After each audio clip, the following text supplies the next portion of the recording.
Hello friends, welcome to EPG Pathshala. I am a faculty, Department of English, Jogesh Chandra Chaudhary College, University of Calcutta, Kolkata. Friends, we are into module 23 dealing with Elizabethan prose. This module is written by Dr. Madhumita Majumdar, who is a faculty, Bhangor Mahavidyalaya, Kolkata. Friends, in this particular module, we are going to look into how did the Elizabethan prose come into being, what are the major social, literary contexts, what are the areas of concern, who are the important contributors of Elizabethan prose. On the whole, we are to assess the importance of Elizabethan prose in the context of the Elizabethan literary tradition. As we already know that Elizabethan age is marked for sonneteering tradition, plays, and it is the age of the Renaissance. So, one contribution or one part of contribution under the head of prose that contributed a lot to the growth and development of literature in the Elizabethan time. Friends, it is difficult to concretely state the beginning of the prose writing in English literature. Nevertheless, using the Renaissance as a term to describe a literary phenomenon and age, then Sidney's Arcadia, Burton's Anatomy of Melancholy, or the essays by Bacon, and the writings of Milton and Browne, and of course the very development of the English Bible are to be seen as a cultural phenomenon that ushered prose writing into English literature.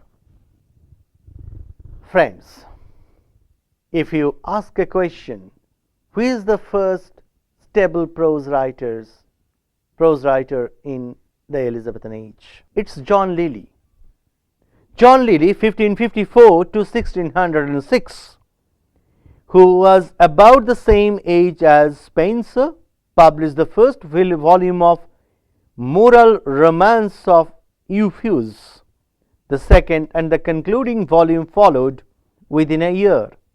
Most notably in prose, Lyly would have gone to inspire Sidney's Arcadia. Though Sidney himself had much exposure to many forms of foreign romances, he is also one of the university wits. Even Green and Thomas Lodge were influenced by him. Just not Sidney, but even Robert Greene and his disciple Thomas Lodge unhesitatingly said that their works were a sort of continuum of Lyly's romances. One of the Greene's volume was named Euphues. His censor to Philistus. Another was called Menaphon. Lodge's romance Rosalind, on which Shakespeare based his play of As You Like It, had the subsidiary title Euphues' Golden Legacy. Friends, we may be troubled with the question, did drama inspire prose writing?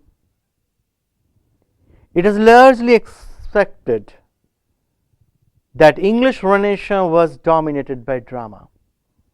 The drama was hugely popular, but there was a section of public who thought drama was moral nuisance. The Puritans added fuel by suggesting that theatres are part of pagan culture, hence should not find a place in a Christian society. Naturally, bitter attacks flew. One such came from the pen of Stephen Jonson in 1579, who not only attacked drama in his work, but without seeking permission dedicated it to Sir Philip Sidney, who was quite a name in the literary circle during the Elizabethan age. Sidney reacted, as well we all know, through apology for poetry. Sidney not only supported drama and poetry, but initiated a more liberal outlook in literature. And all these were being said in prose. Friends, now what's the relation between religion and prose?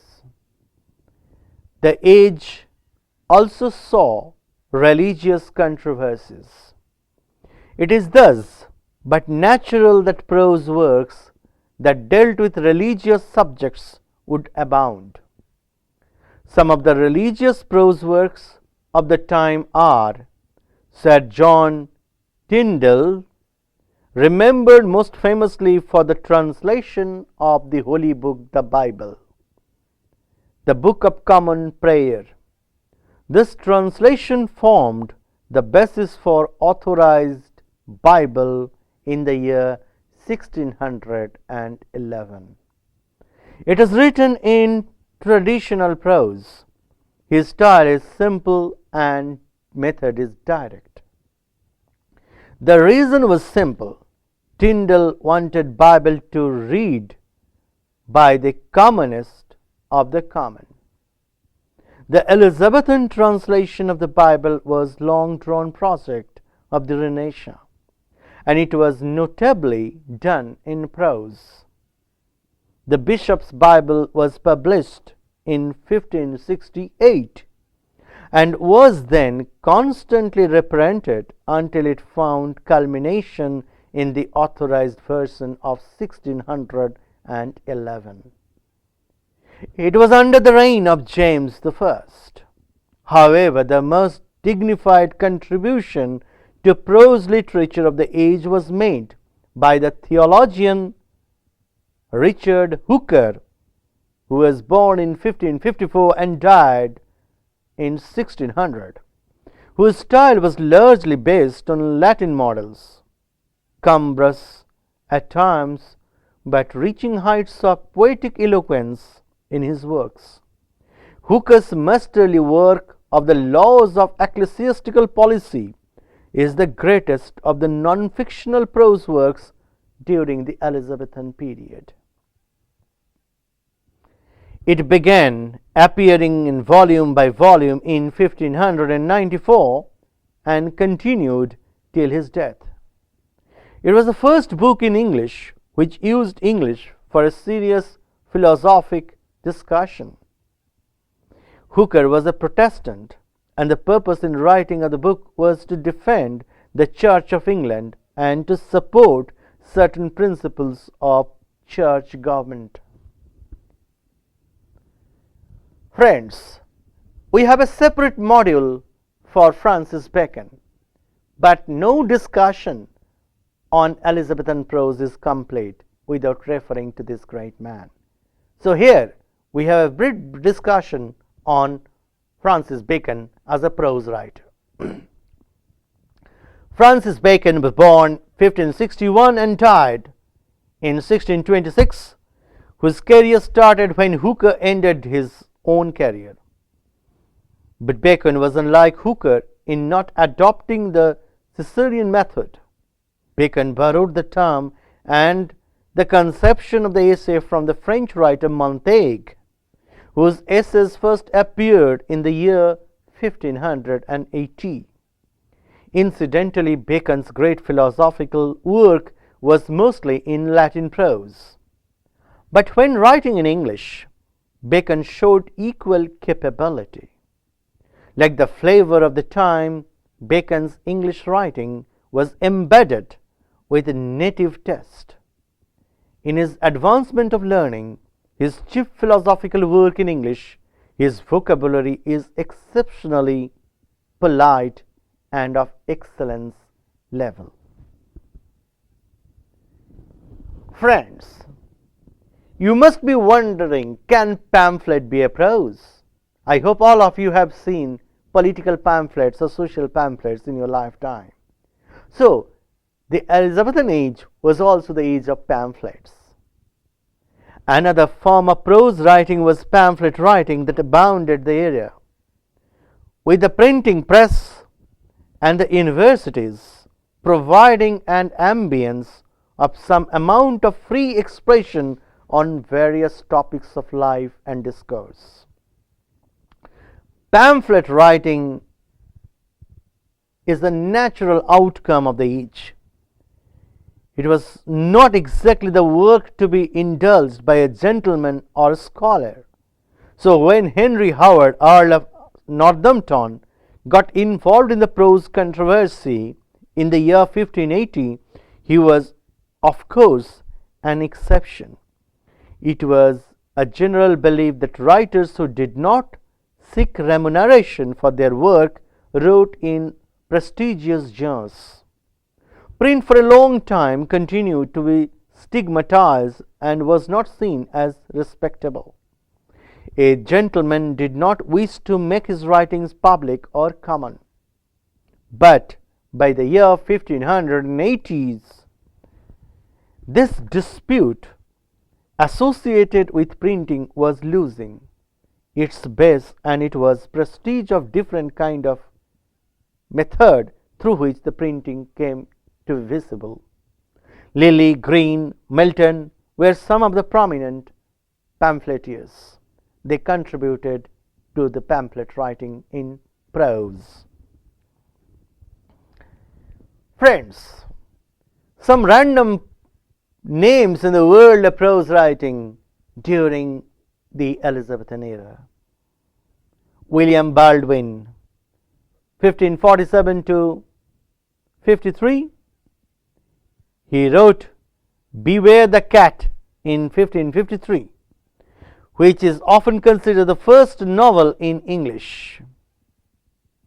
Then there had been Geoffrey Fenton, a translator of stories from French and Italian, that was collected in certain tragical discourses.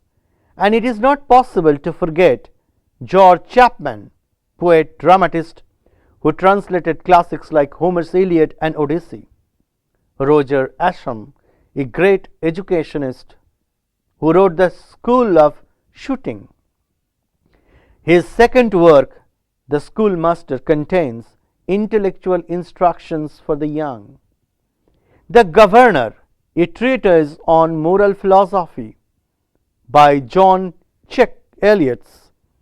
He wrote The Heart of Sedition, which shows the influence of classicism and antiquity. His prose is vigorous, argumentative, eloquent, and humorous. Friends, no discussion on Elizabethan prose is complete without reference to Ben Jonson. The icing on the cake for prose writing towards the end of the age came in the form of Ben Jonson, who wrote aphoristic essays that were compiled, and the name is The Timber of Discoveries. The Timber of Discoveries was published after his death in the year 1641. His essays are moral and critical in nature. John Sheldon's Table Talk is sharp, full of aphorisms. As a practitioner of aphoristic essay, he stands next to Bacon and Ben Jonson. He also wrote the Titles of Honor and the History of Titles. Friends, there was another genre that emerged, the critical writings. The character writing in essays. The character writers would trace the influence to Theophrastus, Seneca, and other classical dramatists, and amongst the immediate predecessors to Bacon, Among those who practiced character essay writing was Thomas Dekker, who wrote The Bellman of London, A Strange Horse Race, which is full of vivid character portrayal. Joseph Hall, another important character essay writer, The Good Magistrate, and Virtues and Vices. Thomas Oversbury, who wrote Characters, which is full of well portrayed characters. He usually packs the characters to some trait and occupation. Early and superior to both Hall and Overbury is a character writer, as his style is more confident and vigorous. His microcosmography is an important collection. Thomas Fuller is popular for holy war and profane states, where he mixes his characters with interesting stories. He also imparts personal touch to his essays. Friends, then comes the prose writings through romances. A remarkable development of the time was prose romances. They anticipated novel, which came into being during the 18th century. The prose romances of this period mostly consisted of tales of adventure, as well as romances dealing with contemporary life and events of the past. The life at the court, city life, it was by turns humorous, didactic, realistic, as well as fanciful. In short, it represented the first rough drafts of English novel proper. Then friends, the critics who gave Prose of Renaissance to its credit. What is interesting to fact that the scholars of the Romantic age, who through their critical appreciation gave Renaissance prose its due credibility. Foremost credit for this should be given to Coleridge and his circle. It was Coleridge's enthusiastic rediscovery of the prose writers of the 16th and the 17th centuries that changed the perception of this genre. For Coleridge, the great models of the classical style in English prose writings were Hooker, Bacon, Milton, and Samuel Taylor. Coleridge saw the existence of an individual idiom in each of the Renaissance prose writers. I think Coleridge's criticism is historical. When speaking of the glory of the Renaissance prose writers, Coleridge added Sir Thomas Browne in mind, but interestingly it was Jeremy Taylor who won the most extravagant praises from a group of romantic critics. So, you understood how the critics unearthed the prose writers of this age. Now, the 18th century and prose criticism. Through this particular part of the talk, we are going to assess how the 18th century critics assessed the prose writers of this age. The 18th century had not been very enthusiastic about the Renaissance prose, mostly finding it unreadable. Instead of usual Bacon, Taylor, this century had more readily accepted the Anatomy of Melancholy that went to have its 7th edition in 1676. But thereafter, it did not feature mainstream till 1800. After that, Keats, Lamb, and others reclaimed it and used as reference text in their writings. Hazlitt, on the other hand, in the introduction to his lectures on the dramatic literature of the age of Elizabeth, in which he makes comparative study of Bacon, Browne, Taylor, and speaks and endorses a common feature of Renaissance literature in general, of being rooted in the soil. Friends, what is the prose temperament of the age?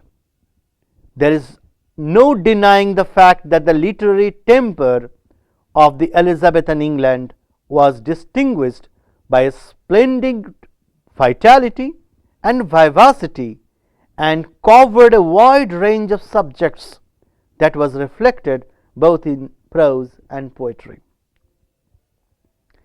The enthusiasm for the Greek and the Latin classics, the passion for extending the limits of human knowledge, which remains central to English Renaissance as it had been in Italy or in France.